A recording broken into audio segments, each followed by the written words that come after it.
1월 19일 정치배이 시작합니다. 굿바이 이재명의 저자 장영하 변호사가 이재명 후보의 욕설과 막말이 담긴 통화 녹음을 이틀 연속 공개했습니다. 국민의힘은 한국어로 가능한 최고의 극악무도라고 공세를 이어갔는데요. 민주당은 장 변호사를 후보자 비방죄로 고발하겠다고 밝혔습니다. 윤석열 후보의 부인 김건희 씨 통화를 둘러싼 공방도 여전한데 민주당은 성공한 최순실을 꿈꾸는 아류라며 철저히 검증하겠다고 했습니다. 윤석열 후보의 무속인 친분 의혹에 대해 민주당이 맹공을 펼치고 있습니다. 김의겸 의원은 김건희 씨 소개로 해당 인사가 캠프에서 일했을 거라고 했는데요. 민주당은 윤 후보가 검찰총장 시절 무속인 자문을 토대로 신천지 압수수색을 막으면서 공무상 비밀을 누설했을 가능성도 제기했습니다. 국민의힘은 무속인 관여설에 선을 그으면서 민주당도 무속인에게 선대위 임명장을 줬다고 주장했습니다.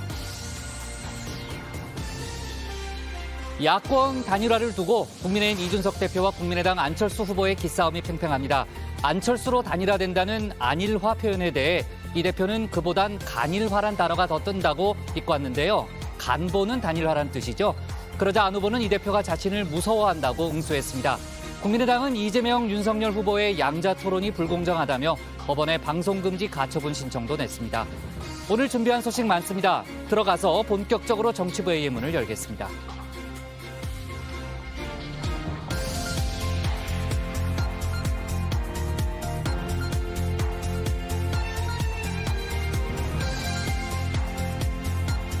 국가대표 정치뉴스쇼 정치부회의 시작하겠습니다. 오늘 회의는 신체커 박마커, 류 실장, 조멘토 백반장, 박준혜 수호통역사, 그리고 정치부회의 예청자 정의원분들과 함께하겠습니다. 속보 실시간 반영하면서 열어놓고 회의를 진행하죠. 잠시 후에 또 얘기하겠지만 오늘도 들어올 속보가 있습니다. 자, 신체컷 나가서 이제 발제 준비하면 되고요. 류 실장, 지금 이제 대선이 이제 49일 남았습니다. 어제 저희가 이제 대선을 50일 앞두고 전반적인 판세도 분석을 해봤는데 지금 녹취 폭로전이 이어지면서 역대 최악의 네거티브 선거가 되는 거 아니냐는 이제 그런 우려도 나오고 있잖아요. 김건희 씨 7시간 통화 관련해서는 잠시 후에 법원의 추가 결정이 나오죠. 네, 그렇습니다. 김건희 씨의 통화 내용을 유튜브 매체 열린공감TV에 공개하는 걸 금지할지 여부가 결정이 되는 건데요. 법원은 오늘 중으로 가처분 관련 결정을 하겠다고 밝힌 상황입니다. 양측은 오늘 정치 공작과 알 권리를 내세우면서 서로 치열한 공방을 벌였습니다. 네, 지난번에 이제 MBC 관련 법원의 결정도 정치부회의 회의 중간에 나왔잖아요. 이번에도 거의 제가 보기엔 틀림없이 나오지 않을까 싶은데요. 속보 반영해 가면서 회의를 진행하고요. 국민의힘이 MBC를 상대로 또 가처분 신청을 했다는 거죠? 그렇습니다. 국민의힘은 23일로 예정된 MBC의 후속 보도에 대해서도 방송을 금지해달라는 가처분 신청을 냈는데요. 방송 내용을 알려주지 않아서 반론권을 보장하지 않았다고 주장을 했습니다. 또 MBC 담당 기자에 대해서는 방송 금지 내용을 얘기했다면서 형사 고발한다고 했습니다. 네. 자, 여야 공방이 달아오르면서 정치 뉴스가 쏟아진 하루고요. 서둘러 가도록 하겠습니다. 신혜원의 뉴스픽 5부터 오늘의 정치부회의 출발하겠습니다.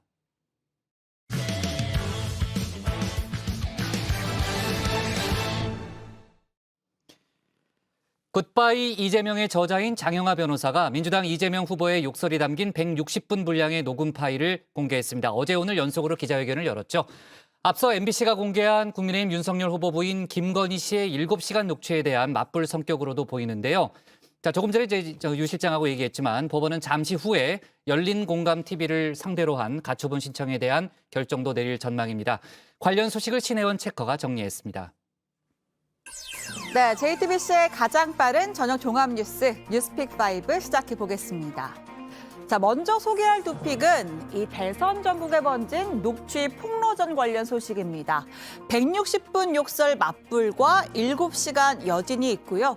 자, 이어서 2030의 힘, 소설 쓰신의 최윤길 구속, 마지막 다시 5,000명으로 준비했습니다. 자, 먼저 첫 번째 픽입니다. 굿바이 이재명의 저자 장영하 변호사가 어제 민주당 이재명 후보의 욕설과 폭언이 담긴 미공개 녹음 파일을 공개했습니다. 총 34개, 160분 분량인데요. MBC가 보도한 국민의힘 윤석열 후보 부인 김건희 씨의 7시간 통화에 대한 맞불 차원으로 보입니다. 이 과정에서 이 후보는 전화로 형과 형수에게 찌질이 불쌍한 인간 등 모멸적 욕설을 반복적으로 퍼부었습니다. 네, 공개된 녹취록엔 이 후보가 친형인 고 재선 씨와 주고받은 욕설, 또 김혜경 씨가 조카와 나눈 대화 등이 담겼습니다. 그간 유튜브를 통해 유포되지 않은 새로운 내용이 포함됐다고 하는데요. 형 재선 씨에게 정신병원 입원을 압박하는 듯한 내용도 담겨 있습니다. 쌍욕으로 빈정댔고 특히 옆에서 악마처럼 비웃던 김혜경과 함께 귀신 같은 웃음소리로 빈정대던 그때만 생각하면 6년여가 지난 지금도 소름 돋곤 한다는 것입니다.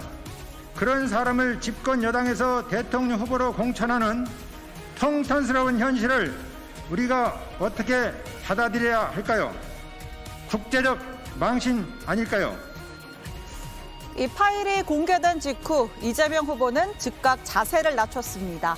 공인으로서 무리를 일으킨 점에 대해 다시 한번 깊이 사과드린다며 고개를 숙였습니다. 가족의 내밀한 문제이긴 하지만 이런 무리를 일으킨 점에 대해서 다시 한번 깊이 사과드립니다. 자, 이어서 가족사를 언급하는 대목에서는 잠시 눈시울이 붉어지기도 했는데요. 그 문제의 발단이 됐던 어머니는 이제 그냥 이 세상에 계시지도 않고 또 어머니에게 가혹하게 문제를 만들었던 그분, 그 형님도 이제는 이 세상에 안 계십니다. 다시는 벌어지지 않을 일이니까. 다만 민주당 선대위의 반응은 정반대였습니다. 후보자 무한검증, 김건희 녹취록 본방사수를 외쳤던 민주당, 장영하 변호사를 후보자 비방죄로 고발하겠다고 태도를 바꿨는데요. 또 녹음 파일을 편집해 공개하는 행위도 즉각 고발하겠다고 밝혔습니다. 이재명 후보도 그랬던 것 같아요. 근데 그 어머니에 대한 셋째 그 형과 형수의 그런 폐륜 행위에 대한 안타까움이 현재 선관위 유권 해석으로는 욕설 부분만을 자의적으로 편집해서 송출한 행위는 공직선거법 251조 후보자 비방죄 위반이다 이렇게 지적을 하고 있습니다. 또 민주당은 윤석열 캠프의 무속인 논란이 너무 크게 터지니까 이걸 덮기 위한 물타기가 아니냐라는 주장도 이어갔습니다. 그러자 국민의힘에선 내로남불이라는 반응이 나왔는데요. 민주당 주장대로라면 이 후보의 파일도 틀어야 형평이 맞다는 겁니다. MBC 스트레이트 쪽에서는 2탄, 그러니까 김건희 녹취 파일 2탄 방송을 할 수도 있다. 너무 편향적으로 자꾸 그렇게 하는 게 과연 국민 보시기에 적절한가, 역풍 불 것이다. 그 4탄대로는 이재명 후보가 나가야죠. 4탄은 김혜경 여사인가요? 예. 네, 이 후보 녹음 파일에는 현재 대장동 의혹으로 구속된 유동규 전 성남도시개발공사 본부장에 대한 내용도 등장합니다. 형 재선 씨가 숙명여대 음대를 졸업한 김혜경 씨를 거론하면서 그래서 유동규가 음대 나왔는데 뽑았냐라고 묻자 이 후보는 그건 또 어떻게 알았어? 라고 답하는데요. 유동규 씨를 성남시설관리공단 기획본부장으로 임명했는데 기억이 안 납니다. 유동규는 내 말이 곧 이재명 말이라고 이렇게 주민들에게 얘기하고 있는 걸 알고 계셨습니까? 이 당시에? 유동규는 그런 정도 영향이 있으면 제가 사장을 시켰을 텐데. 나중에 사장 시켰잖아요. 네, 관련해 국민의힘은 대장동 사업 관련한 이재명 후보의 거짓말이 속속 드러나고 있다고 비난했습니다. 이어서 온갖 거짓말로 빠져나가더라도 대장동 몸통이 누군지는 이제 알만한 국민들은 다 알고 계신다고 주장했습니다. 유동규의 대학 전공까지 다 빼고 있더니 국감장에서 순식간에 기억력을 잃어버린 것입니까? 전 국민이 보는 TV 토론회에서 거짓말했듯이 국감장에서 전 국민을 상대로 또다시 거짓말한 것은 아닌지 묻고 싶습니다. 자, 곧바로 두 번째 픽 이어갑니다. 7시간 여진인데요. MBC에 이어 유튜브 채널 열린공감TV도 김건희 씨의 녹취 파일을 공개할 수 있을지 법원의 결정이 곧 내려집니다. 앞서 김 씨 측은 사적 대화를 동의 없이 녹음한 불법 녹음이고 공개될 경우 인격권에 심각한 피해를 입는다면서 MBC와 열린공감TV 그리고 서울의 소리를 상대로 각각 방송금지 가처분을 신청했습니다. 그분이 김건희 씨에게 접근하면서 떡밥을 줬다 이런 표현이 나오지 않습니까? MBC에 넘기는 아마 어떻게든지 뭐 좀 판을 키워보자 어떤 정치적 목적을 가지고서 기자라는 신분을 악용한 것이니까. 오늘 법정에선 치열한 공방이 벌어졌습니다. 열린공감TV 측은 열린공감TV와 서울의 소리가 정치 공작을 벌였다라는 의혹에 대해서 공작이 아닌 언론사 간의 협업에 불과했다고 항변했는데요. 자, 이어서 가처분 신청 자체가 헌법이 금지하는 사전 검열에 해당한다고 주장했습니다. 곧 이분은 윤석열 후보의 대통령 당선이 본인의 권력을 잡는 것, 즉 권력을 사유화하려고 하는 그런 위험성들을 저는 그대로 여과 없이 노출시켰다라고 보고요. 당연히 그 보도를 해야 될 사안이고 공적인 관심 사안에 속한다고 생각됩니다. 앞서 MBC를 상대로 한 첫 번째 재판에서는 김건희 씨 관련 수사나 정치적 견해와 무관한 일상 대화, 그리고 언론에 대한 불만 등을 제외한 대부분의 내용에 대해서 공개를 허용한다는 결정이 내려진 바 있습니다. 자, MBC는 이번 주 일요일 김 씨 녹취록 보도 2탄을 예고한 상태인데요. 국민의힘 선대위는 반론권이 보장되려면 적어도 후속 보도에 담길 내용을 알려줘야 한다면서 그래야 구체적인 대화 맥락을 해명할 수 있다는 입장입니다. 예, 그 김건희 씨 7시간 통화 내용 중에서 제가 공익적으로 문제가 될 만한 부분은 딱 이거 하나라고 보는데 안희정이 불쌍하다, 나의 남편은 안희정 편이다 이렇게 말했거든요. 또 사석에서라도 해서는 안 될 이야기를 좀 하신 것 같아요. 네, 공개된 녹취록 중 가장 후폭풍이 큰 대목 중에 하나죠. 안희정 전 충남지사 미투는 문재인 정권에서 터뜨렸다. 안희정은 불쌍하고 나와 남편은 안희정 편이다. 이 발언을 놓고 피해자에 대한 2차 가해라는 지적이 되기도 했습니다. 김 씨는 MBC에 보낸 서면 답변서에서 성착취한 일부 진보 인사들을 비판하는 과정에서 나온 부적절한 말로 국민 여러분께 송구하다 사과했습니다. 하지만 후보 캠프 차원의 공식 입장은 나오지 않고 있죠. 또 이준석 대표는 2차 가해가 아니라는 주장입니다. 대법원 판결이 난 거 아니겠습니까? 그렇기 때문에 그 부분에 대해서 우리 후보자의 배우자가 뭐 부정하거나 이런 건 아닐 겁니다. 2차 가해라고 하는 거는 어떤 공개적인 공간에서 다수를 대상으로 해서 본인의 이런 사견을 피력했다든지 하면서 2차 가해라는 표현이 성립할지도 모르겠으나 그러니까 사적인 대화 안에서 개인의 사견을 표한 것은 2차 가해에 해당하지 않는다는 주장입니다. 다만 이달 초 국민의힘 새시대 준비위에서 사퇴한 신지혜 전 부위원장은 김건희 씨가 피해자의 마음을 보듬을 수 있도록 사과해야 한다. 가만히 아무것도 안 한다면 그것이야말로 2차 가해란 입장을 밝혔습니다. 또 선대위 여성본부 고문을 맡은 이수정 교수도 피해자의 심적 고통에 진심으로 유감을 표한다면서 여성본부 고문직에서 물러났습니다. 자, 오늘의 세 번째 픽 바로 가보겠습니다. 2030의 힘인데요.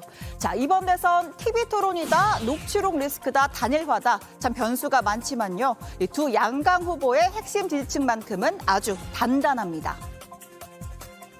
김건희 씨 녹취록도 한 일주일 전부터 나올 거다라고 해가지고 또 이재명 후보의 그 녹취록도 유동규 씨 이름 나온 거 정도는 새롭게 보이던데 뭐 형수하고의 관계 같은 거는 사실은 뭐 많이 알려졌던 것이고 크게 다들 아직까지 영향을 받지는 않고 있는 것 같고. 후보 입장에서는 뭘 해도 내 편인 집토끼보다 이리저리 지지 후보를 바꾸는 이들에게 신경이 더 쓰일 수밖에 없습니다. 이런 맥락에서 이번 대선은 2030에게 달렸다라는 분석도 나오는데요. 이들은 특정 후보에게 절대적인 지지를 보내는 대신에 나에게 맞는 공약을 찾아서 갈아타는 행보로 판세를 뒤흔듭니다. 자, 엠브레인 퍼블릭의 여론조사 결과 보겠습니다. 이번 주 20대 지지율은 윤석열 30.2%, 이재명 12.6%, 안철수 23.5%, 그리고 심상정 후보 8.2% 순이었습니다. 자, 보름 전에는 이재명, 안철수, 심상정, 윤석열 순이었는데요. 이번에는 순위가 확 뒤집힌 겁니다. 자, 30대 표심도 마찬가지입니다. 이 후보는 보름 전에 44.6%에서 28.3%로 떨어졌고요. 윤석열 후보는 20.1%에서 29.4%로 올랐습니다. 그 사이 윤 후보 캠프에선 소위 이대남을 겨냥한 여성가족부 폐지, 또 병사봉급 인상 등 파격적인 공약이 잇따랐습니다. 자, 오늘 두 후보는 나란히 청년층의 주요 투자처인 주식과 가상화폐 공약을 공개했습니다. 가상자산 법제화를 서두르겠습니다. 가상자산 투자자와 사업자를 보호할 수 있는 법제도를 조속히 정비하고 입법 공백을 해소하겠습니다. 청년들이 디지털 자산이라는 새로운 기술과 가치에 어느 나라보다 빠르게 적응해 투자하고 있습니다. 가상자산 수익 5천만 원까지 양도소득세를 면제하겠습니다. 네, 네 번째 픽으로 가보겠습니다. 소설 쓰신의 최윤길 구속입니다. 대장동 사업 관련해 화천대유로부터 40억 원의 급여와 성과급을 받기로 한 혐의를 받고 있죠. 최윤길 전 성남시의회 의장이 어젯밤 구속됐습니다.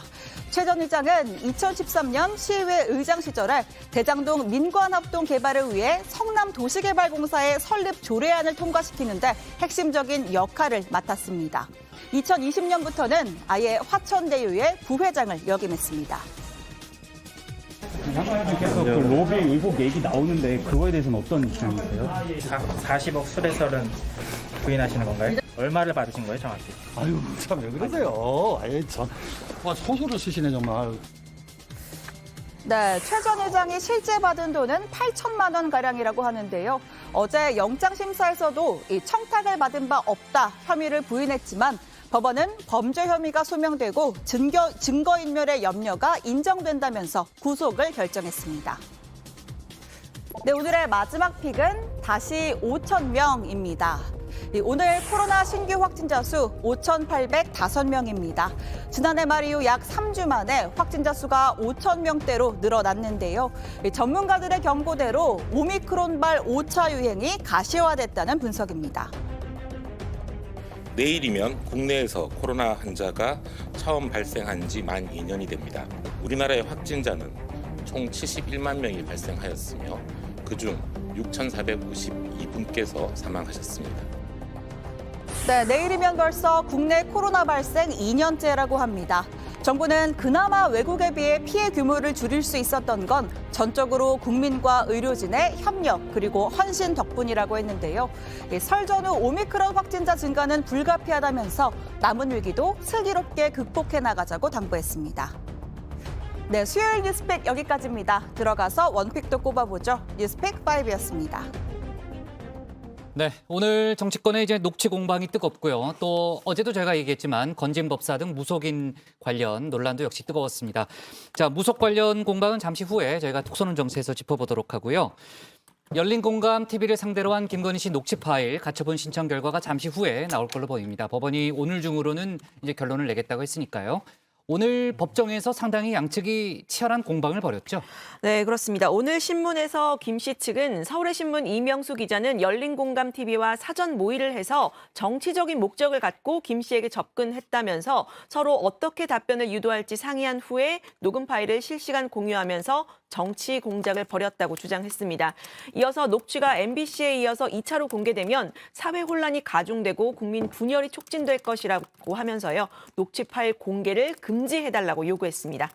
반면에 열린공감TV 측은 전통 미디어와 유미디어 간의 협업은 과거부터 존재했다면서 두 매체가 공조해 취재했다는 이유만으로 정치 공작이라고 주장하는 건 부적절하다 이렇게 반박을 했습니다. 또 사적 대화라고 해도 후보자에게 민감한 영향을 미칠 수 있는 사람이 어떤 생각을 갖고 있는지를 밝히는 건 공익적인 목적이 크다 이렇게 강조했습니다. 참 신채껏 재판부가요. 열린공감 측에 방송 내용을 미리 공개할 수 없느냐, 미리 제공할 수 없느냐 이렇게 물었다는 거죠. 그렇습니다. 앞서 MBC를 상대로 한 재판의 경우에도 재판부가 녹취의 내용을 참고해서 수사와 관련 있거나 정치 견해와 무관한 일상 대화는 보도하지 말라 이런 결정을 내렸습니다. 자, 이번 재판에도 그런 차원에서 재판부가 방송 내용을 미리 좀 줄 수 있느냐 요청을 했는데요.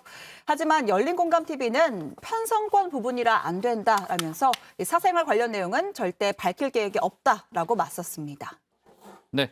자, 국민의힘은 이재명 후보 욕설 파일 문제를 상당히 부각하면서 공세를 펴고 있는데요. 그러니까 김건희 씨 파일을 공개했으면 당연히 이재명 후보 파일도 공개해야 한다. 이런 논리를 펴고 있는 거죠. 네, 국민의힘이 이재명 후보가 겉으로는 이제 사과를 하면서도 선대위가 장 변호사를 고발하고 또 언론 보도 시 추가 고발하겠다고 나서는 건 내로남불이라면서 민주당이 주장한 바대로라면 이 후보 녹음 파일도 후보 검증 차원에서 다 공개해야 하는 것이 아니냐 이렇게 주장했습니다. 김재원 최고위원 이야기 들어보시죠. 장혜영 변호사는 그 파일을 올렸다가 지웠다가 본인이 지운 게 아니고 욕설이 워낙에 심각하고 경악할 정도의 수준이기 때문에 이 페이스북에서요 자동적으로 페이스북 AI가 이 도저히 그 버텨내지 못하고 이 음성 파일은요 삐 계속 이것만 해야 돼요. 네. 자, 민주당은 김건희 씨 녹음 파일 내용 외에도요. 김건희 씨의 재산 형성 과정에 대한 의혹도 오늘 추가로 제기했죠. 네, 그렇습니다. 오늘 민주당 선대위의 현안 대응 TF가 이제 회의를 했는데요. 약 30년간 김건희 씨의 총 소득은 7억 7천만 원 정도다. 그런데 작년 신고 재산은 69억 2천만 원이다라고 한 겁니다. 여기에 민주당은 확인된 소득과 경력 대비 추정 소득으로 볼 때 김건희 씨가 어떻게 고액 자산가가 됐는지 설명되지 않는다면서 검증을 요구했는데요. 상속된 땅을 제외하더라도 어떻게 투자 미천을 마련했는지 자금 출처를 밝혀야 한다 주장했습니다. 학생으로서 마땅한 수입이 없었던 김건희 씨가 어디서 마련한 자금으로 1990년 후반에 주식에 투자하였고 얼마의 수익을 얻어서 사업체의 미천과 거액 투자금을 마련했는지 의문입니다. 네. 자, 7시간 녹취 파일 관련해서는 아까 이제 송영길 대표의 발언도 이제 신착화가 소개를 했지만요. 송영길 대표는 윤석열 후보를 완전히 장악하고 있다. 모든 국정 현안에 다 관여한 흔적이 있다라는 그런 주장을 폈고요. 필리핀의 이멜다 여사를 좀 거론하기도 했고, 안민석 의원 같은 경우는 이제 최서원 씨를 또 등장시켜서 이제 비판을 하기도 했습니다. 그리고 이건 조금 다른 사안입니다만 역시 이제 김건희 씨 관련 의혹 부분이죠. 도이치모터스 주가 조작 관련해서 검찰 소환에 김건희 씨가 불응하고 있다. 이런 언론 보도가 있었는데 박범계 장관이 관련해서 입장을 내놓은 게 있다는 거죠. 네, 그렇습니다. 최근 오마이뉴스가 김건희 씨 측이 검찰 소환 통보에 대선 전에는 출석하기 어렵다 이렇게 불출석을 통보했다 이렇게 보도를 했는데요. 이에 박범계 장관은 취재진을 만나서 수사기관이든 수사기관의 수사 대상이 되는 사람이든 보편타당한 기준들이 있는 게 아니겠느냐라면서 선거라고 해서 예외가 돼서는 안 된다라고 말을 했습니다. 네, 박 장관은 지난달 언론 인터뷰에서 김 씨가 주가 조작 의혹의 전주로서 상당한 금액이 참여해 있다. 검찰이 합당한 결론을 내야 한다고 말하기도 했습니다. 이에 국민의힘은 수사 가이드라인을 주는 것이냐며 반발을 했었고 박 장관은 자신의 발언을 있는 그대로 받아들여 달라고 해명하기도 했습니다. 네, 자 신체커가 고른 오늘의 원픽은 뭡니까? 네, 오늘의 원픽은 이렇게 적겠습니다. 녹취 폭로전된 대선판 D-49일 판세는 초접전입니다.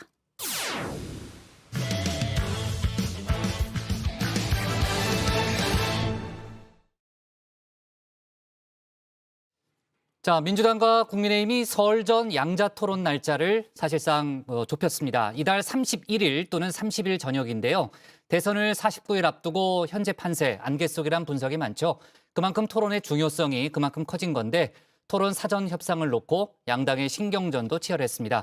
국민의당 같은 경우에는 오늘 가처분 신청도 냈는데 류정하 상황실장이 관련 소식을 정리했습니다. 과거의 예를 보더라도 그 TV 토론을 보고 마음을 결정했다든가 바꿨다는 사람이 꽤 있었거든요. 그렇죠. 이번에도 이렇게 지금 막상막하잖아요. 그렇죠. 특별히 누가 우위를 못 차지하고 있는 상황이니까 저는 TV 토론을 보고 결정했다는 사람이 꽤 있다고 보는 거거든요. 네, 대선 후보 토론이 대선 변수로 떠올랐습니다. 각종 논란과 리스크들 두 후보가 토론장의 도마 위에 올려놓고 요리를 할 예정이기 때문이겠죠. 설 연휴 전에 토론을 하기로 민주당과 국민의힘이 전격 합의를 했지만 그래서 언제냐를 놓고는 신경전이 치열했는데요. 민주당이 27일 밤 10시에서 12시에 한다 이렇게 발표를 하자 국민의힘이 3시간 뒤에 31일 황금 시간대에 하자 이렇게 다시 제안을 했습니다. 신경전은 오늘까지 이어졌는데요. 급기야 설 연휴가 언제부터냐 이런 근본적인 논쟁까지 벌어졌습니다. 설이 2월 1일이죠. 그럼 앞뒤해가지고 원래 1월 31일부터가 설 연휴입니다. 그렇잖아요?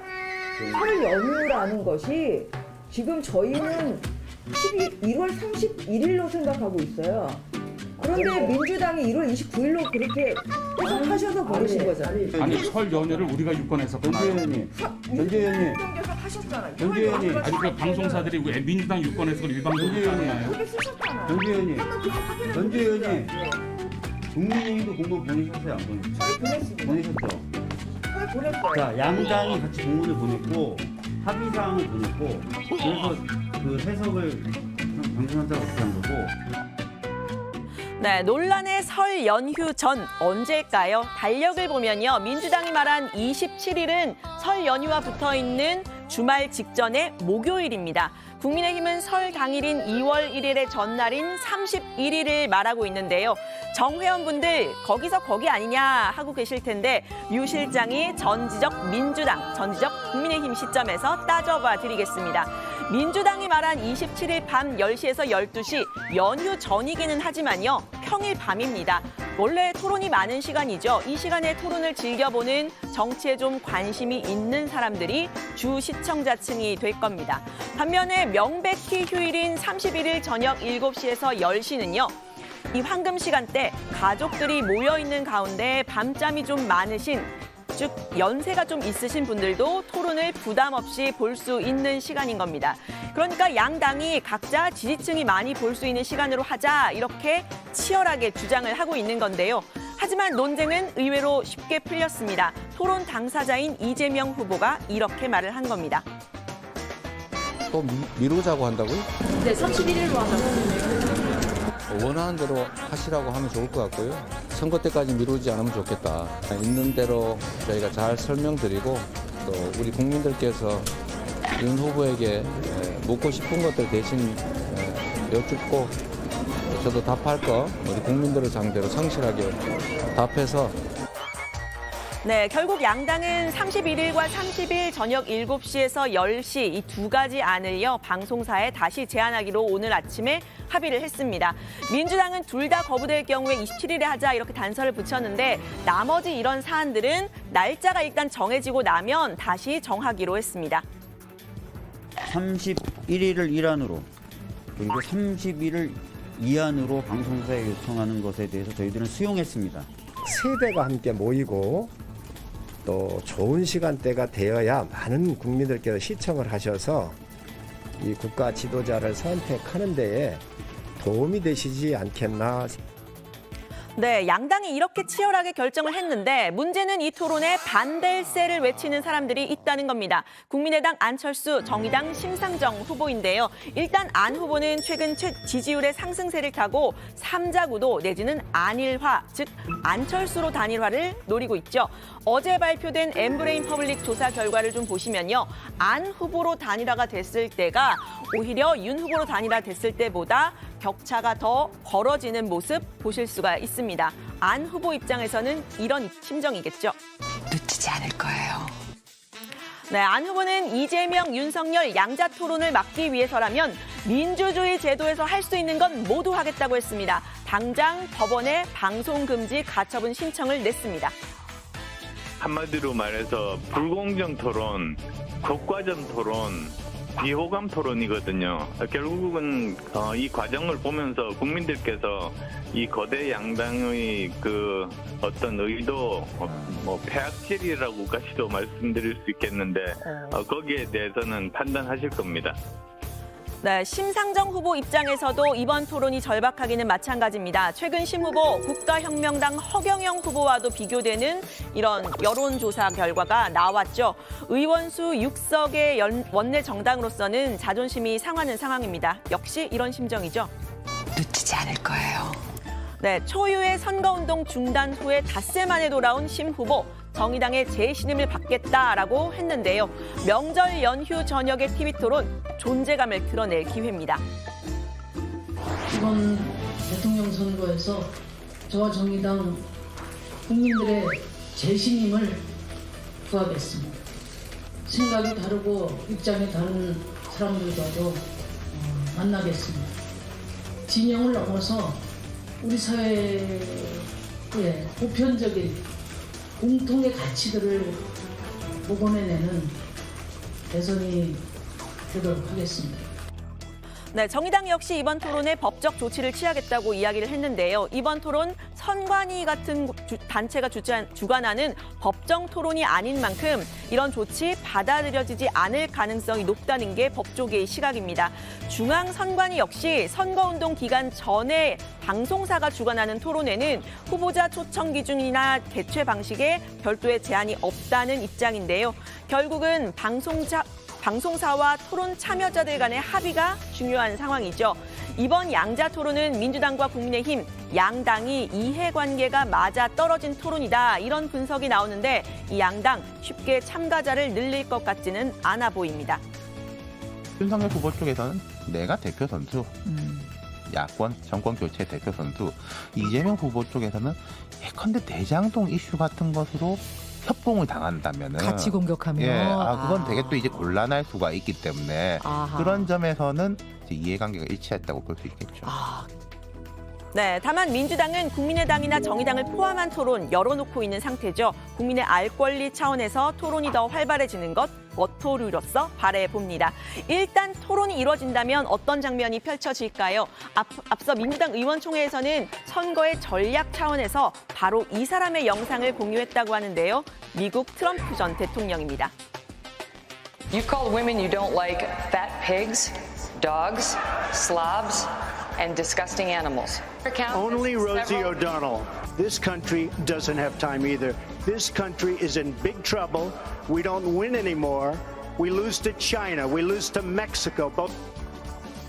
네, 진행자가 이 막말과 성희롱 논란을 제기하자 화제를 확 돌리는 그런 모습이죠. 이재명 후보 측이 일종의 트럼프 마케팅을 들고 나온 이유, 지금까지 이 스캔들이나 약점에 대해서는 충분히 사과를 했다. 이제는 유권자의 결정에 직접 영향을 미치는 미래, 정책에 집중하자, 이런 취지라고 합니다.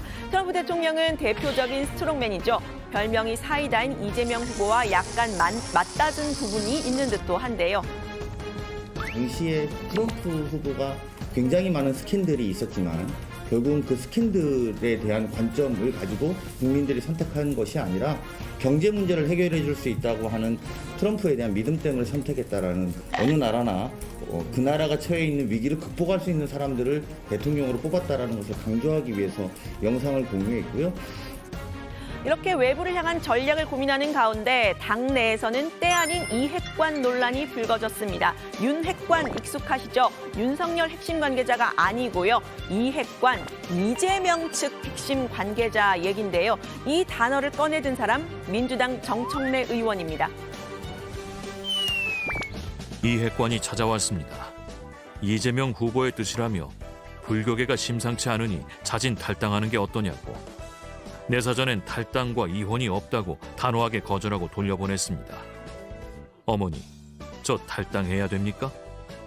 네, 정 의원은 지난해 국정감사 때 발언으로 불교계의 반발을 샀는데요. 사찰 문화재 관람료 문제를 언급하면서 사찰을 향해서 공이 김선달이냐라고 한 겁니다.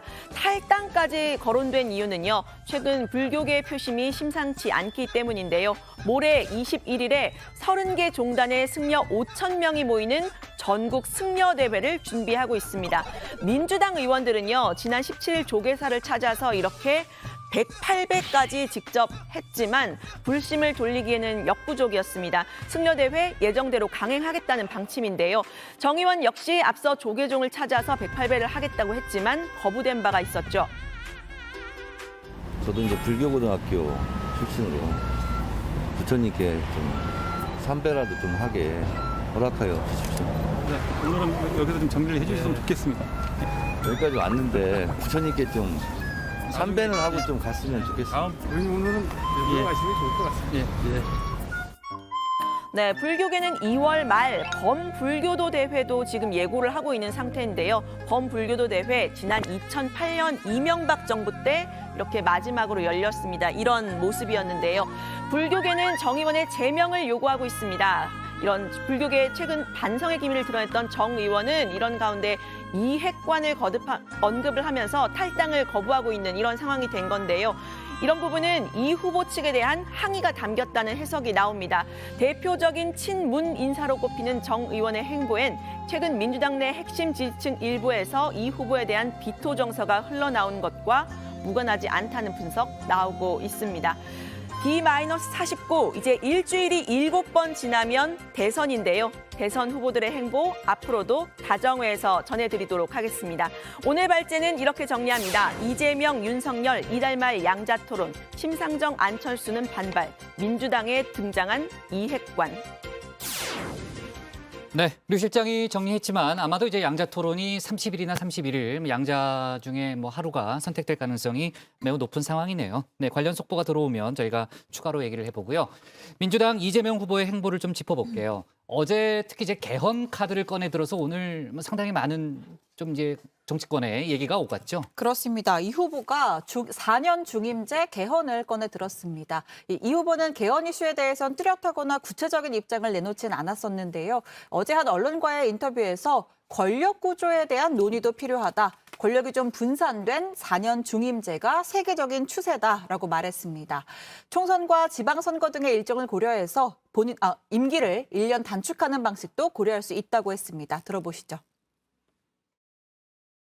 저는 지금 합의가 가능하면 다음에 누가 될지 모르지만 이번에 뭐 제가 되더라도 임기를 1년 단축하더라도 그런 방식의 개헌을 하는 게 바람직하다.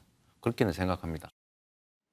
네, 개헌은 흔히 정치 이슈의 블랙홀로 불리는데요. 강론에서는 모두 의견이 다 다르기 때문입니다.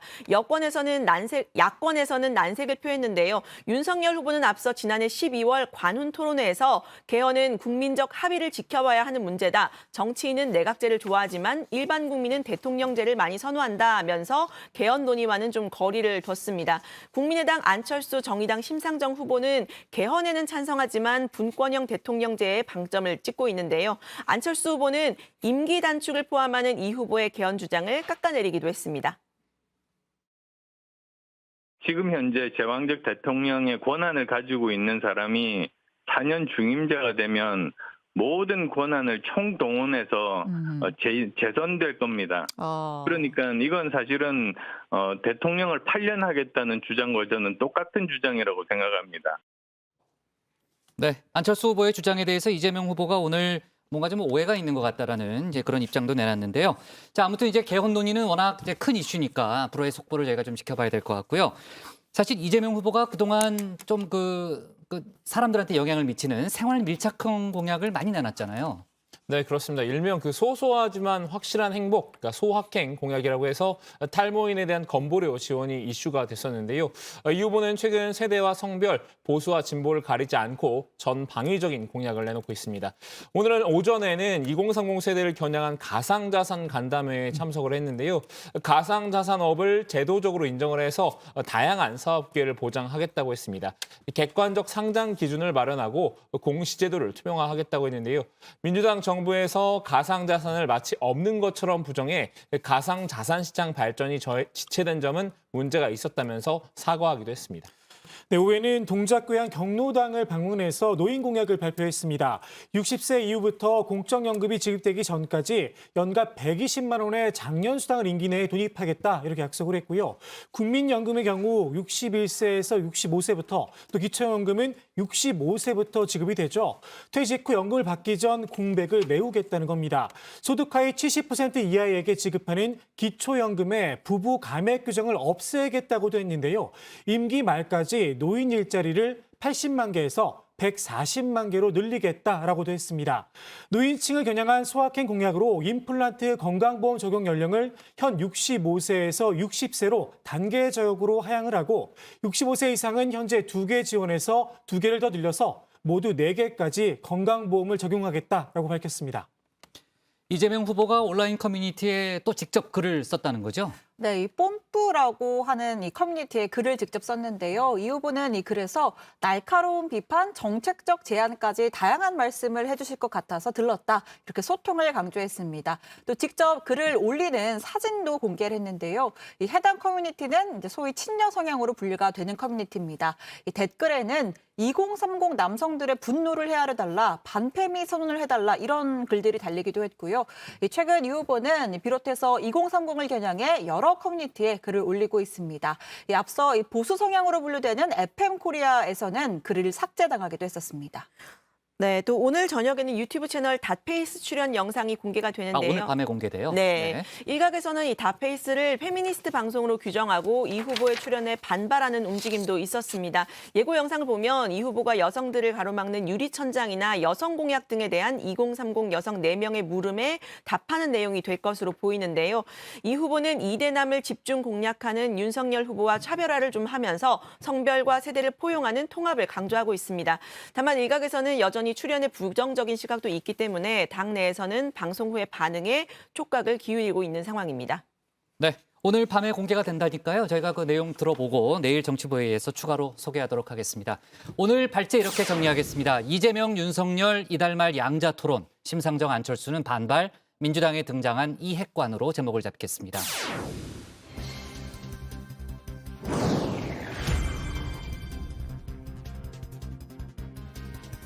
놓쳐선 안 될 뉴스들을 쉽고 빠르게 전해드리는 백다혜의 이 시각 다정회입니다.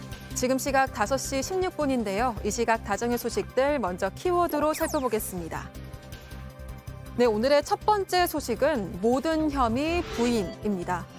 뇌물수수와 직권남용 혐의로 기소된 은수미 성남시장이 첫 번째 공판에서 모든 혐의를 부인했습니다.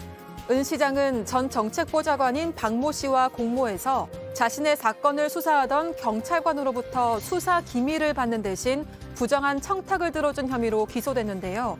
또 박 씨에게서 현금 400만 원과 와인 등의 뇌물을 받은 혐의도 받고 있습니다.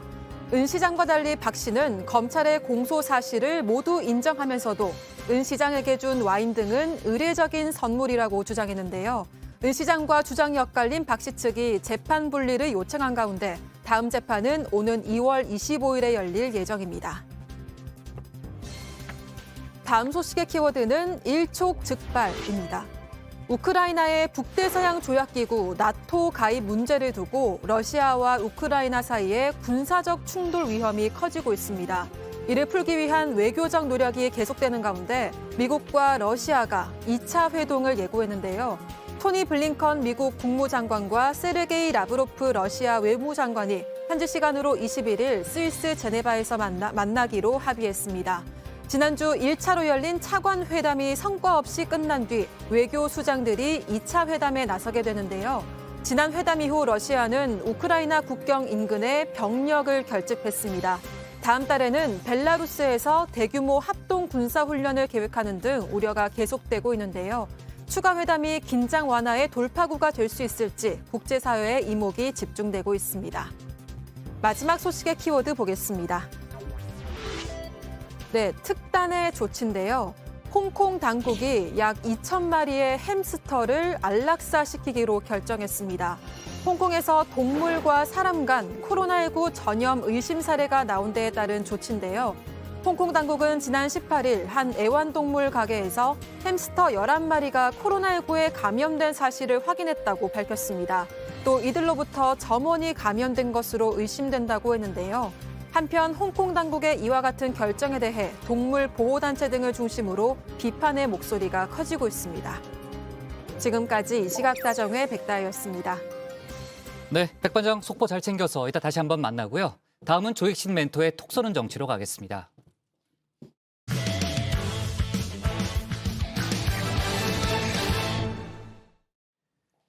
국민의힘 윤석열 후보가 이딴 무속 리스크로 몸살을 앓고 있습니다. 무정스님 천공스승에 이어서 건진법사까지 등장한 상황인데요.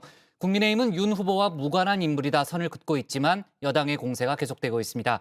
구침당 아니냐며 무속과의 연결고리로 김건희 씨를 지목하고 있는데 관련 내용을 조익신 멘토가 정리했습니다.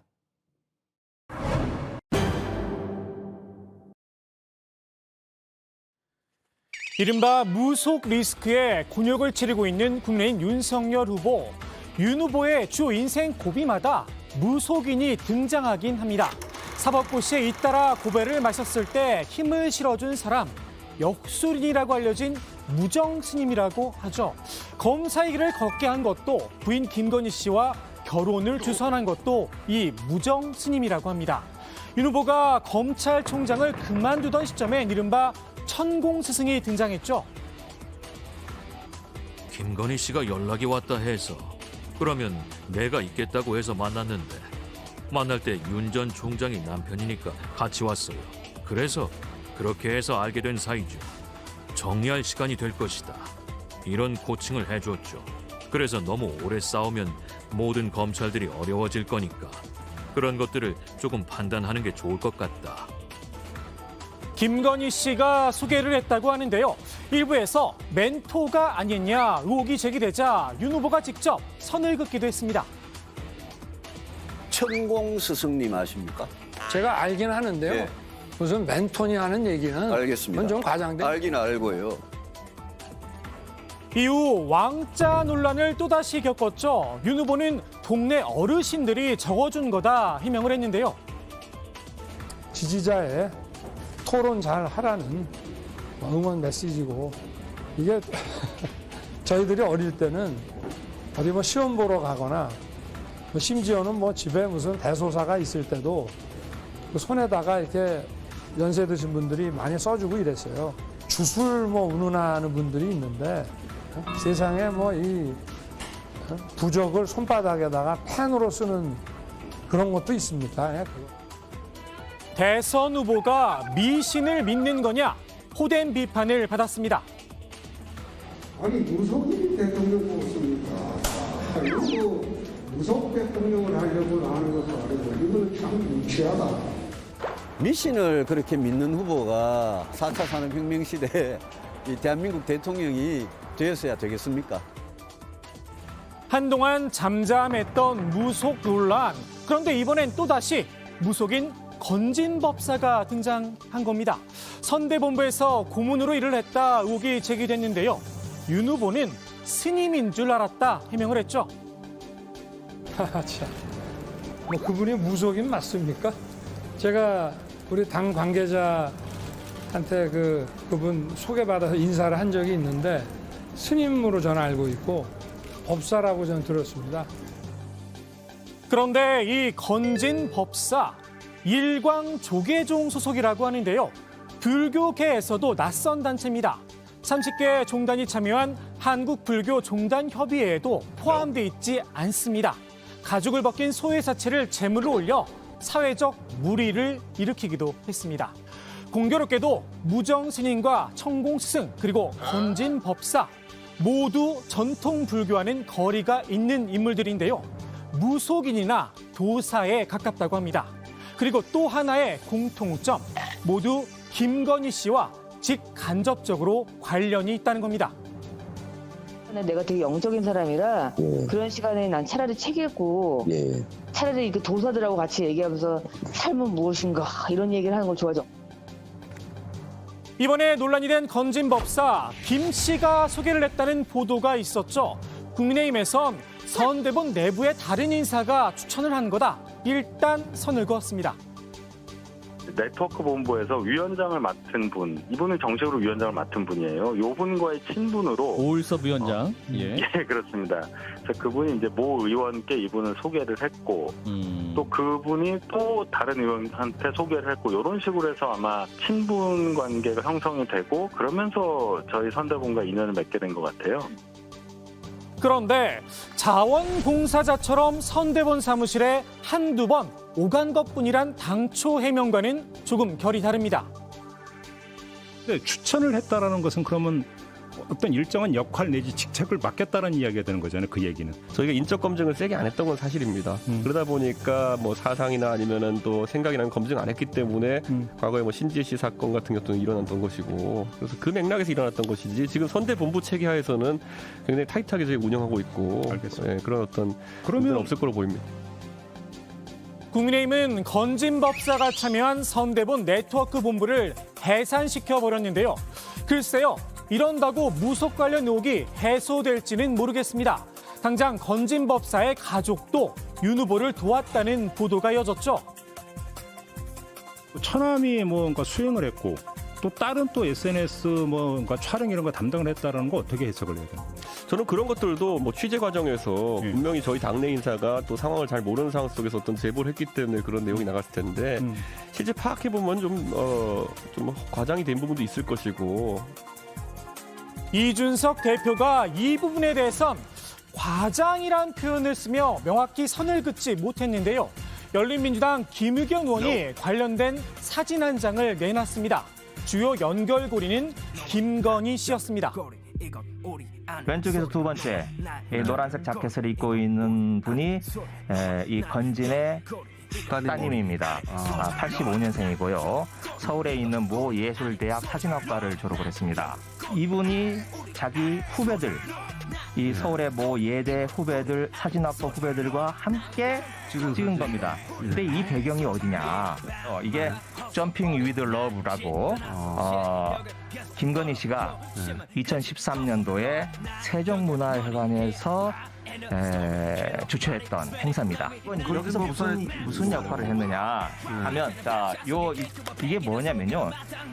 이걸 배경으로 해서 여기에 발판이 있죠. 이 발판에서 이렇게 펄쩍 뛰는 겁니다. 그럼 그 짧은 순간에 사진을 찍어서 주는 겁니다.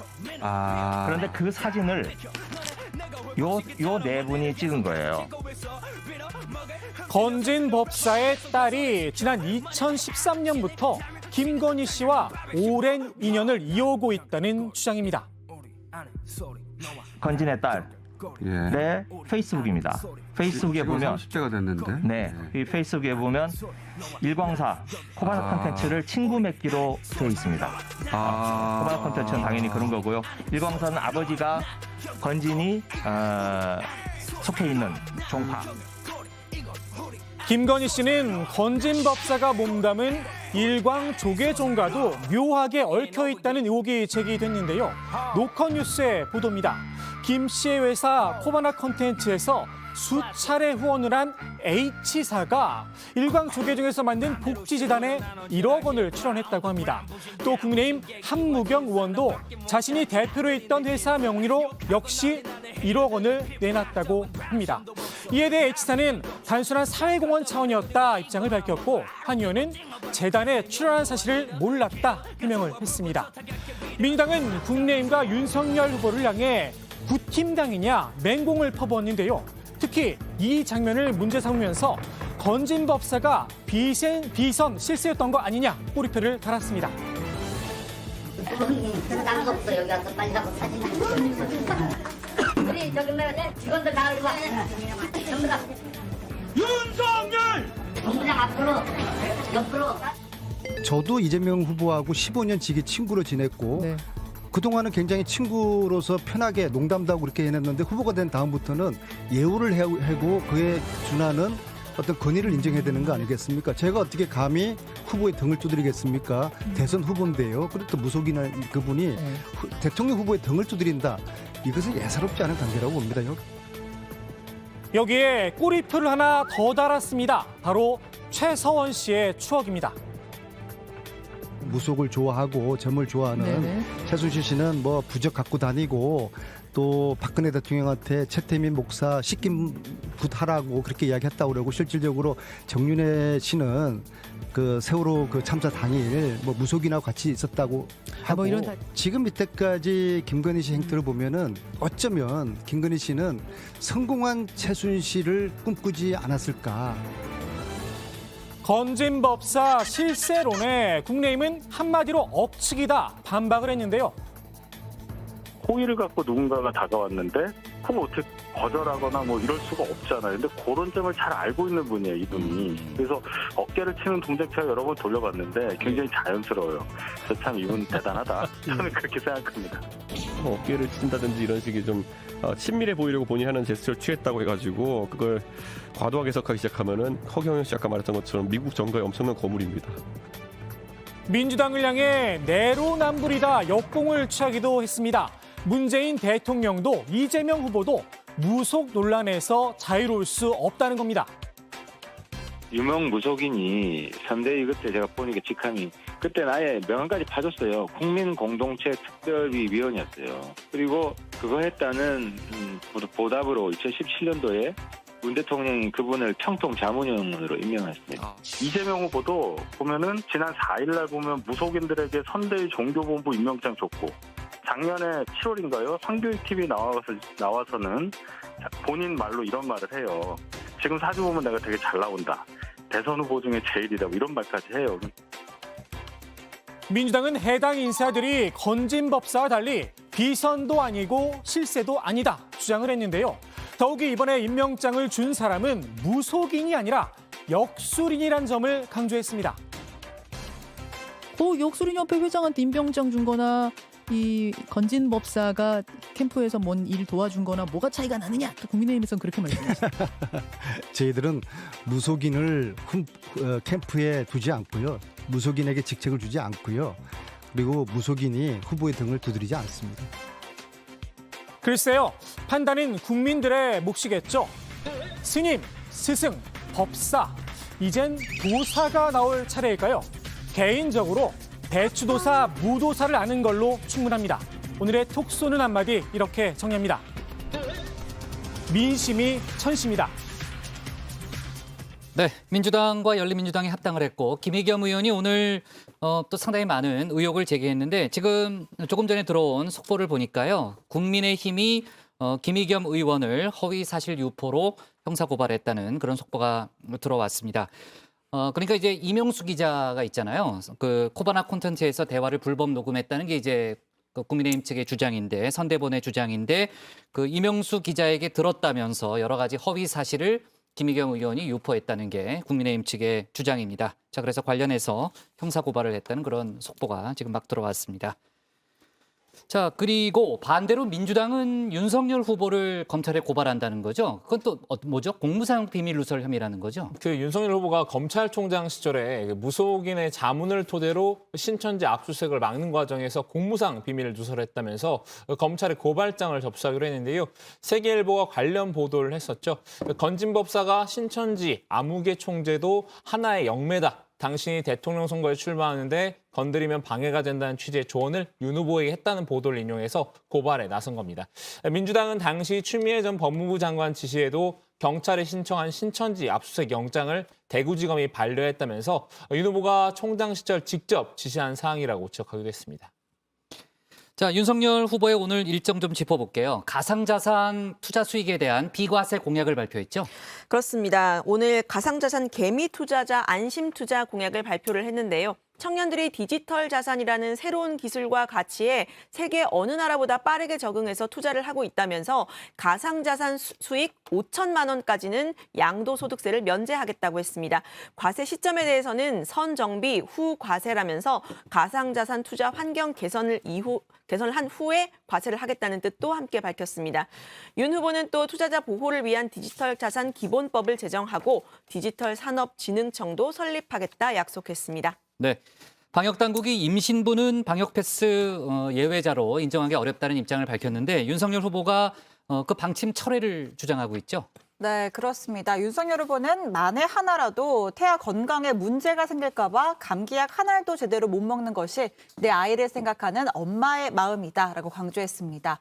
그런데 방역당국은 오히려 임신부의 백신 접종을 권고하고 있고 정부는 일률적인 방역 패스 적용에 거의 예외를 두지 않고 있다. 백신 접종을 받지 않았다는 이유로 임신부를 차별하거나 불이익을 제공하지 않을 것을 정부에 요청한다고 했습니다. 또 윤 후보는 초저출산으로 인해 국가의 미래가 어둡다면서 아이를 가지고 행복한 가정을 이루고자 하는 우리 국민의 조그마한 걱정이라도 보듬고 이해하는 것이 제대로 된 국가의 역할이라고 덧붙였습니다. 윤석열 후보는 설 연휴를 앞두고 호남 공략에 총력을 기울이는 모양새죠. 네, 그렇습니다. 현행 선거법상 대선 후보는 선거운동 시작 사흘 전까지 전국 가구의 10% 약 200만 명에게 예비 홍보물을 보낼 수가 있게 돼 있는데요. 이를 모두 호남 지역에 할애한다는 계획입니다. 윤 후보는 손편지를 제작을 해서 발송한다고 하는데요. 이를 위해서 윤 후보의 손글씨를 딴 윤석열 폰트도 따로 제작한 걸로 알려졌습니다. 윤 후보는 설 연휴 전에 호남 방문도 검토 중입니다. 참, 윤석열 후보가 무궁화호 열차를 빌려서 전국을 돈다는 그런 계획을 세웠다는 얘기가 있더라고요. 네, 그 국민의힘 이준석 대표가 준비한 복주머니 가운데 하나인데요. 무궁화호 열차를 빌려서 윤석열차를 운행한다고 합니다. 이미 열차를 운행하기 위한 사전 작업은 끝내놓은 상태라고 하는데요. 이 대표의 말 직접 들어보시죠. 무궁화호를 내량 1편성으로 해가지고 전국을 도는 거예요, 그러면? 예약해놓고. 근데 이게 이제 아마 우리 후보가 평소에 방문하기 어려운 그 지방 지역, 경상북도나 아니면 충청도, 전라도에 있는 그런 지역에 손쉽게 방문하고 또 일반 시민들과 소통할 수 있는 그런 기회로 저희가 만든 기획입니다. 이 대표는 무궁화호를 선택한 이유로 후보가 겸손한 자세로 지방의 중소도시들을 방문하기 위해서라고 밝혔는데요. 비전 철화 구간도 달릴 계획이라고 말했습니다. 윤석열차는 설 연휴 대수송 기간을 피해서 2월 초중순과 2월 말에 운영한다고 합니다. 네, 자 오늘의 톡쏘는 정치 이렇게 정리하겠습니다. 스님 스승 법사 윤석열 무속 리스크 연결고리는 김건희로 제목을 잡겠습니다. 다음은 박준우 마커의 주민입니다.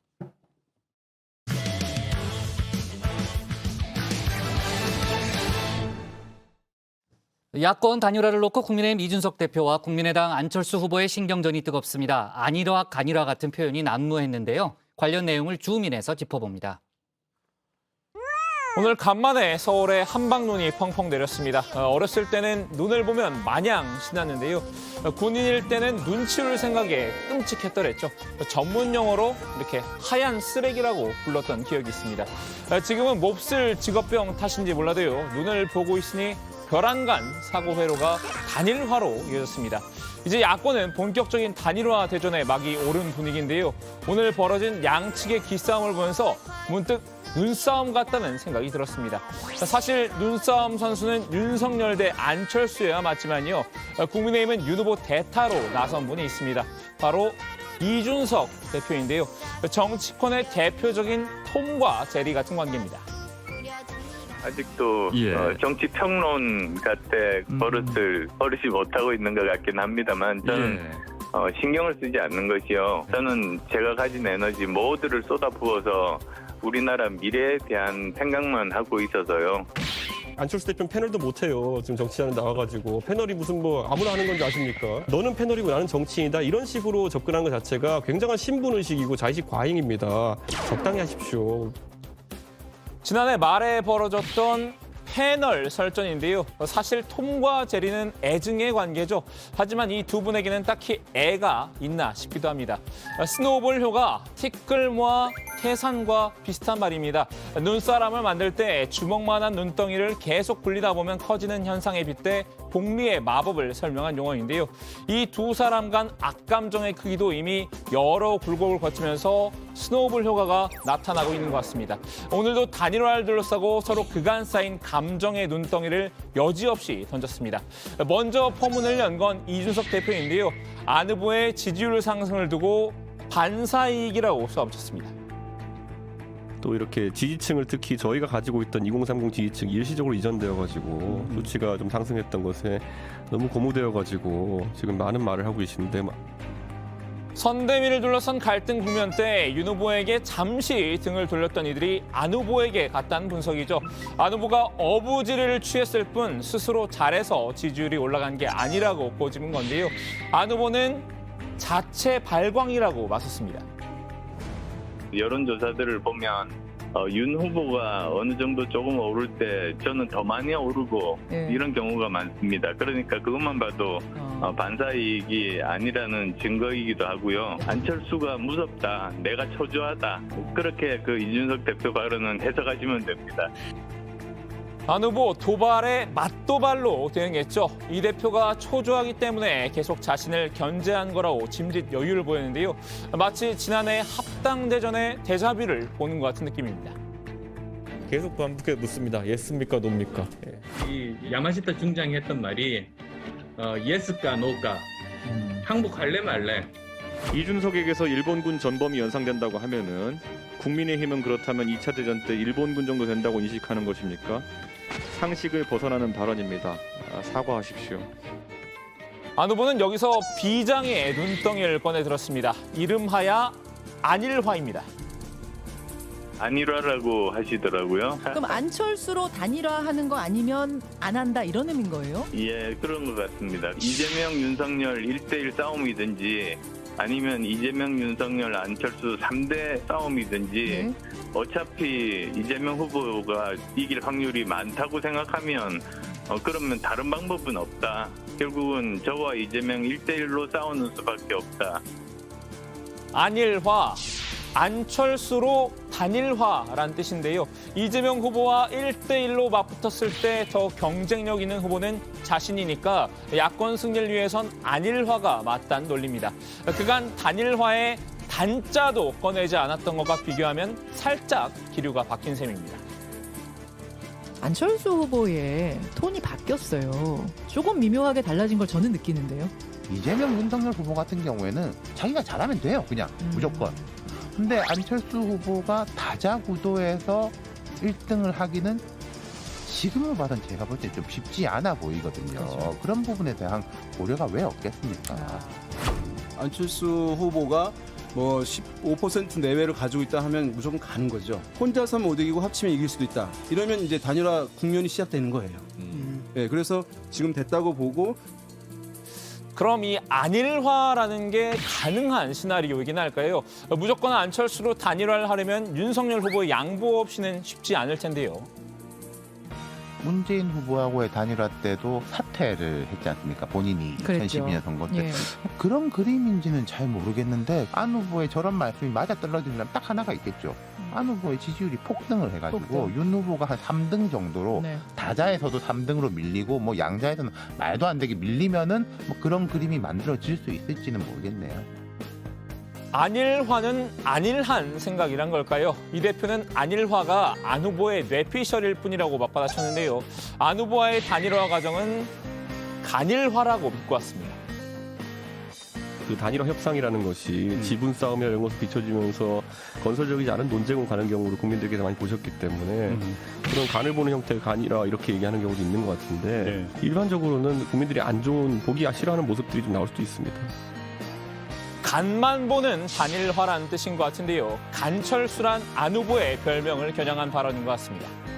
어떤 방식으로 하겠다는 얘기는 여지껏 안 해. 계속 간만 봐.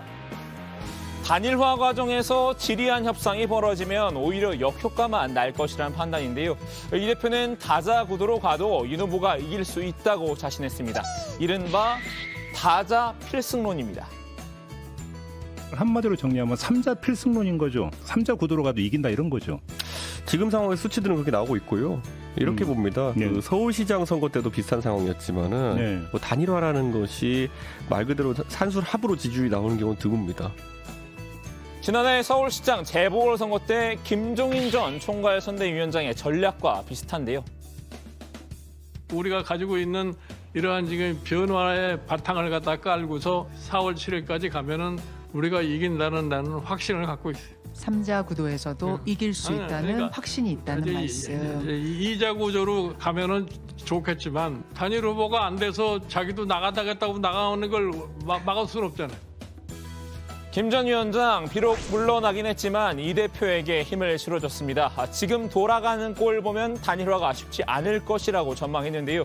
그러면서 다자 구도로 가더라도 정권 교체에 적합한 후보는 제1야당의 후보라고 했습니다. 안 후보도 쉬이 물러나지 않았는데요. 단일화가 되지 않아도 아쉬울 것 없다는 반응입니다. 완주 의사를 다시 한번 분명히 했습니다. 설사 야권이 지더라도 그 책임은 국민의힘에 있다고 못 박았습니다. 어쨌든 저는 어차피 만약에 제가 포기를 하더라도 야권이 질 확률이 많기 때문에 저는 끝까지 갈 겁니다. 야권이 패배한다. 그러면 가장 큰 책임은 제1야당에 있습니다. 이 대표의 조력자가 김종인 전 위원장이라면 안 후보 측에선 임명진 목사가 팔을 걷어붙였는데요. 윤석열 후보가 뭐 혼자 해도 뭐 3자 필승론이다 뭐 주장하는 사람도 있는 모양 같은데 국민의힘에서 뭐 이준석 대표 같은 사람이 대표적으로 그런 사람인데 그거 아주 잘못된 그 생각입니다. 무슨 아직 윤석열 후보가 1등입니까? 안철수 후보의 도움 없이 윤석열 후보가 대통령 될 수 있습니까?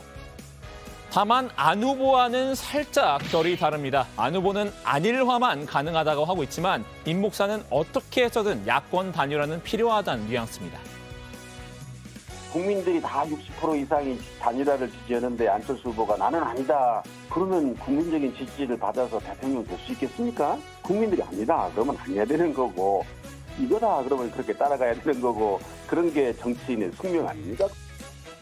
네, 오늘의 인물은 안철수, 이준석 두 사람이었는데요. 두 사람 간의 단일화 눈싸움 소식을 살펴봤습니다. 몇 번의 눈싸움으로 그칠지 스노우볼 효과로 눈사태가 될지는 지켜봐야 될 것 같습니다. 오늘 주민 한마디 정리합니다. 안일화 대 간일화, 막오른 야권 단일화 대전. 네, 자 어제 저희가 속보로 얘기했는데요. 최진석 서강대 명예교수가 안철수 후보의 상임선거 대책위원장을 맡기로 했잖아요. 오늘 국회에서 직접 기자회견도 열었다는 거죠. 네, 그렇습니다. 최진석 위원장은 안 후보가 가진 가장 강력한 힘은 도덕적 힘과 지성의 힘이다 이렇게 강조를 했는데요. 안 후보는 선진국가로 가는 길에 반드시 해야만 하는 일에 대한 충분한 인식이 있고 실천한 경험을 가졌다. 도덕적으로도 아무런 흠결이 없는 분이다 지켜 세웠습니다. 최 위원장은 선대위원장직을 수락하게 된 이유도 밝혔는데요. 직접 들어보시죠. 지금 우리 사회가 많이 흔들리고 있고 분열을 겪고 있습니다. 저는 이것을 정치는 막장에 이르렀고 국민은 외통수에 걸렸다 이렇게 표현을 합니다. 우리가 내려갈 수 있는 가장 밑바닥에 우리는 도달했다고 생각합니다. 이제는 희망을 쓰는 일만 남았습니다. 대한민국의 희망을 생산하기 위해서 안철수 후보님과 함께 하도록 하겠습니다. 시대적 사명은 정권교체가 아닙니다. 정권교체는 시대적 사명을 완수하기 위한 방법론입니다. 우리의 시대 정신은 건너가는 겁니다. 한 단계 도약하는 거고 중진국을 넘어서서 선도국가, 인류국가, 전략국가로 넘어가는 것이 우리의 시대 정신입니다. 이 시대 정신을 완수하기 위해서 반드시 정권 교체가 필요하다. 네, 최 위원장은 윤석열 후보와의 단일화 가능성에 대해서도 생각을 밝혔습니다. 단일화 이슈는 지금까지 우리나라에서는 권력의 분점으로 제한이 됐었다. 지금에서 한 단계 올라서려면 단일화의 내용과 이후에 대해서 고려를 해서 단일화를 생각해야 한다 이렇게 말을 했는데요. 다만 안 후보와 저는 아직까지는 단일화를 생각하고 있지 않다고 밝혔습니다. 또 안 후보는 제3지대 대표로 보지 않고 경선 대호 속에서 당당히 함께하는 아직까지는 제3위 후보라고 말을 했습니다. 정의당 심상정 후보는 오늘 최태원 대한상공회의소 회장을 만났죠. 박마커. 네, 최태원 회장이 심상정 후보를 초청한 자리였는데요. 심 후보는 최 회장이 ESG, 그러니까 환경, 사회, 지배구조, 이 경영에 강력한 의지를 갖고 있어서 많은 기업인들을 만났지만 가장 잘 통하는 회장이 아닐까 기대한다고 덕담을 건넸는데요. 최 회장은 ESG는 세계적인 추세이고 국제적으로도 이행을 못하면 투자금을 빼버리니까 상위 차원에서 기업들 ESG 정책을 돕고 있다고 답했습니다. 특히 심 후보는 기업인들 중에서 저를 반기업, 반시장적이라고 생각하는데 그렇지 않다면서 독점, 담합, 갑질 경제에만 반대해왔다고 강조했습니다. 네, 자 오늘 주민 제목 이렇게 정리하겠습니다. 막오른 야권 단일화 대전, 안일화 대 간일화로 제목을 잡겠습니다.